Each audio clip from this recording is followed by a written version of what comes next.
Halo Autolover, berjumpa lagi dengan saya Didin Velg di channel yang membahas seputar otomotif dan modifikasi. Ya, channel apa lagi kalau bukan Radar Bintang. Tidak dapat kita pungkiri, tren modifikasi retro atau klasik kembali digandrungi di era milenial ini. Banyak anak muda yang menunggangi kuda besi ala retro. Bahkan Pak Jokowi pun mempunyai motor bergaya retro. Nah, bagi kalian yang ingin tahu lebih tentang modifikasi ala retro, tonton video ini, karena saya juga membahas beberapa tips biar kalian gak menyesal saat mengcustom retro.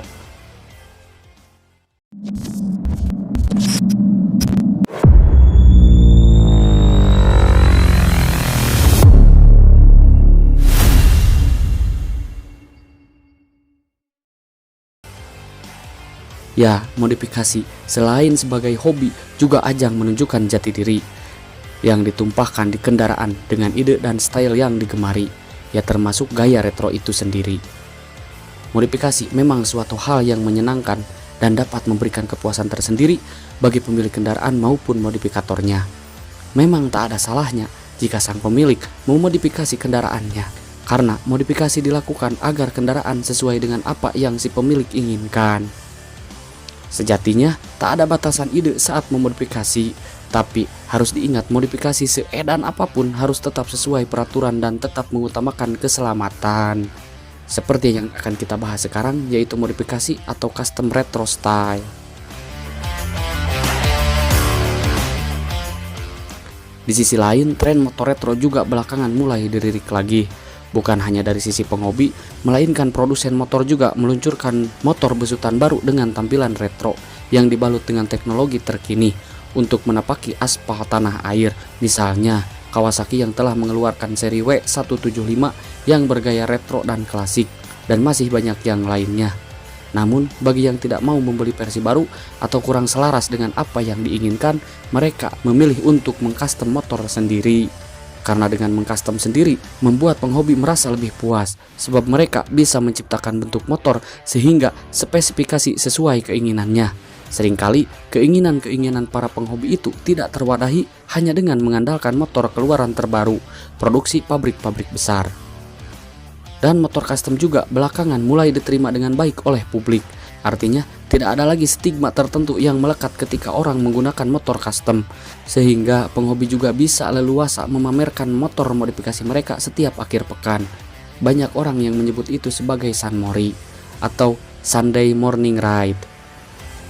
Saat ini setidaknya ada beberapa variasi motor custom retro yang lagi diminati di Indonesia. Namun saya akan membahas 3 jenis motor modifikasi retro saja yang paling banyak digemari, yang tentunya selain Jab Style dan Berat Style yang sudah saya bahas di video beberapa hari yang lalu. Lantas apa saja? Yuk kita simak. 1. Bobber.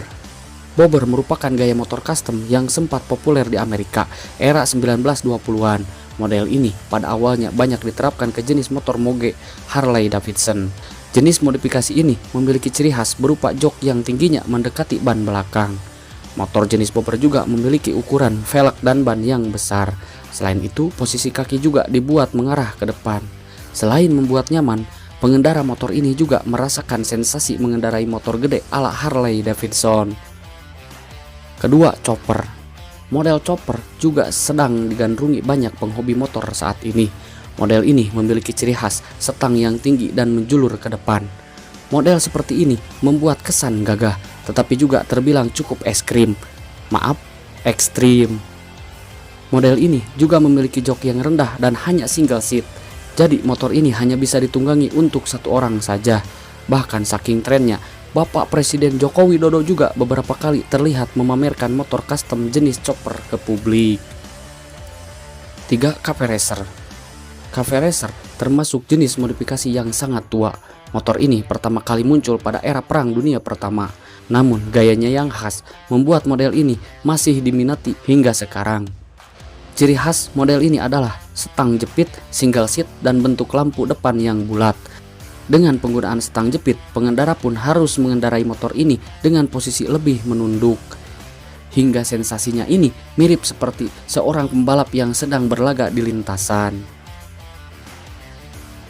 Nah, untuk memodifikasi gaya retro memang tidak terlalu sulit.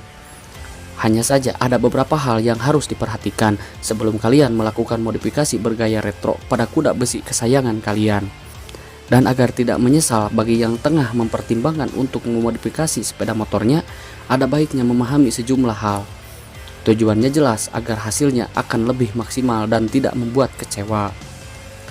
Nah, agar hasil motor benar-benar bisa dimodifikasi sesuai dengan keinginan serta bagus hasilnya, saya akan memaparkan tips setidaknya ada 5 hal yang harus diperhatikan agar memodifikasi motor retro berjalan lancar. 1. Cari bahan motor yang sesuai. Pastikan motor yang akan dimodifikasi sesuai dengan konsep modifikasinya, karena tidak semua motor bisa dimodifikasi dengan sempurna menjadi motor retro. Sekalipun bisa, pastinya akan banyak yang harus dirubah dan pastinya juga akan mengeluarkan biaya yang tidak sedikit. Seperti misalnya motor Kawasaki Ninja mau dimodifikasi menjadi motor scrambler. Tentunya banyak yang harus dirubah dari model tangki, jok, rangka hingga kaki-kaki. Dan jangan harap mau memodifikasi motor jenis sport menjadi retro dengan minim ubahan. Karena yang pasti harus sesuai dulu motor yang hendak dimodifikasi agar tidak boborot nantinya. Dan bukan hanya motor sport yang bisa dirubah dengan gaya retro, melainkan motor jenis skuter matic dan motor bebek pun juga bisa, asal mempunyai rencana konsep yang matang. Nah, yang kedua, rencanakan konsep modifikasi motor retro dengan matang.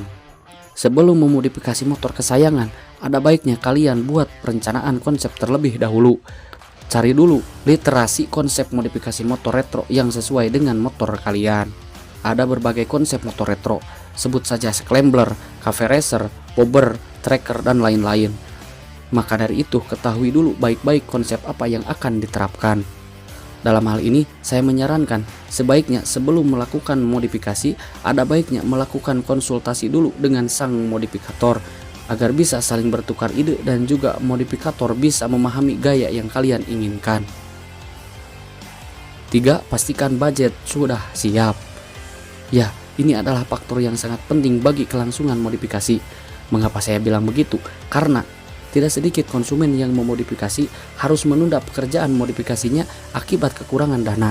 Ketika motor sedang dalam tahap pengerjaan, dampaknya selain kalian tidak bisa segera menggunakan motornya pun juga malah terus parkir di bengkel dan malah merugikan pihak bengkel itu sendiri. 4. Hindari membeli part modifikasi yang sudah jadi. Untuk hasil modifikasi motor retro yang maksimal, saya menyarankan agar tidak menggunakan part modifikasi yang sudah langsung jadi. Ada baiknya menggunakan part yang dibuat langsung oleh bengkel modifikasi. Hal ini bertujuan agar dalam hal pemasangan tidak repot, karena umumnya part langsung jadi malah membuat repot dalam hal pemasangan, karena mau tidak mau harus banyak melakukan perubahan lagi. 5. Dikerjakan harus dengan ahlinya. Ya, jika ingin hasil yang maksimal tentu saja harus dengan ahlinya. Jadi datangilah bengkel yang memang terbiasa atau sudah ahli dalam mengcustom motor, karena segala sesuatu jika dilakukan bukan dengan ahlinya, tunggu kehancurannya. Nah, itulah pembahasan saya mengenai retro style. Jika ada yang kurang, coba tambahkan di kolom komentar. Dan jangan lupa cebrek aja biar saya tetap semangat ngebanyolin kaliannya. Saya Didin Velg bersama reng-rengan Kang Juanki pamit undur diri dan sampai jumpa di video saya selanjutnya. Terima kasih.